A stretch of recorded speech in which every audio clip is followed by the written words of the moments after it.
பாருங்க மக்களே என்ன பண்ணி வச்சுருக்காங்கன்னு பயப்பிள்ளைங்கள. இப்போ தான் குளித்தது ஒரு வாரத்துக்கு முன்னாடி பாருங்க. அது இந்த பிள்ளைங்க 3 தான் 3 இயர்ஸு சின்ன பிள்ளைங்க தான் பண்ணுதுங்கன்னா, இந்த வளர்ந்து எருமை மாடு மாதிரி இருக்காள் இந்த எருமை கடாவும் சேர்ந்து சேட்டை பண்ணிட்டாளுறாங்க பாருங்க.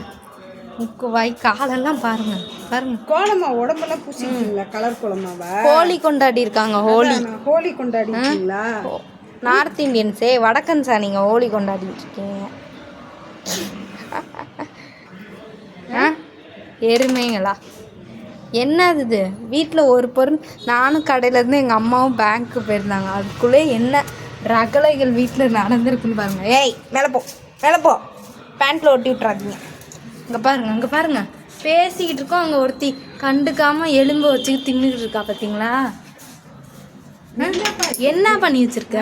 கலர் கோலமா? என்னது இது? அட்டகாசம். இதெல்லாம் என்னது இதுன்னு கேட்குறேன். என்னது இது? எப்படி இதை திறந்தீங்க? என்ன ஆகுது? எப்படி மூடி தானே போட்டு மூடி வச்சிருந்தேன். எப்படிதான் எல்லாம் திறந்தீங்க? ஏன் ஒரு கோலம் போட வேண்டியதானே ரங்கோலி?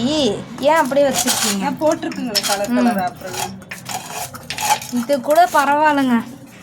மேலெல்லாம் பாருங்கள், மேலே வரைக்கும் எடுத்துகிட்டு போய் கலரை படியெல்லாம் ஆக்கிங்க பாருங்க, நாஸ்தி ஆக்கி. இங்கே பார்த்தீங்களா விளக்க மாதிரியும் பிச்சு வச்சுருக்கீங்களா? அங்கே பாருங்க பொம்மை ஒன்று இருக்குது. பொம்மையெல்லாம் நிறையா வாங்கி கொடுத்தது.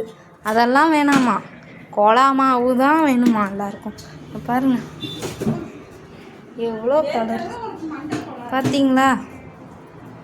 விளக்கமாறு பிச்சு. இங்கே பாருங்கள், அந்த அப்பாவி கண்ணு தெரியாத பிள்ளை அவன் மேலெல்லாம் அப்பி விட்டுருக்காங்க. எங்கே பாருங்கள் அங்கே பாருங்கள், இவங்க மேலே அப்புனது பத்தாமல் இந்த கண்ணு தெரியாத செவனேன்னு அது பாட்டு சாப்பிட்டு தூங்குறப்பில்ல அது மேலெல்லாம் அப்படி ஹோலி கொண்டாடி இருக்காங்க.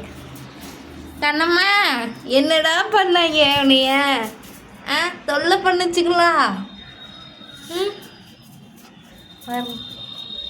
பார்த்தீங்களா? மனுஷன் கையை வச்சு அப்புன மாதிரி இவளை வந்து கொஞ்சிருப்பாங்க போல. மூஞ்சியெல்லாம் அப்படி கிடக்குறா பாவம். கண்ணம்மா மூஞ்சியை பார்த்தியாம்மா? கையை வச்சு அப்புனம்.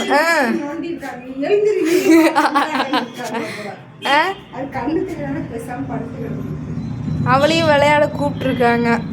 அவள் பாட்டுக்கு சாப்பிட்டு தூங்குவாங்க. அவள் பாட்டு கிடக்குறா. அவளை சுற்றி இப்படி இருக்குன்னு அவளுக்கு ஒன்றும் தெரியல. நான்சென்ஸ்.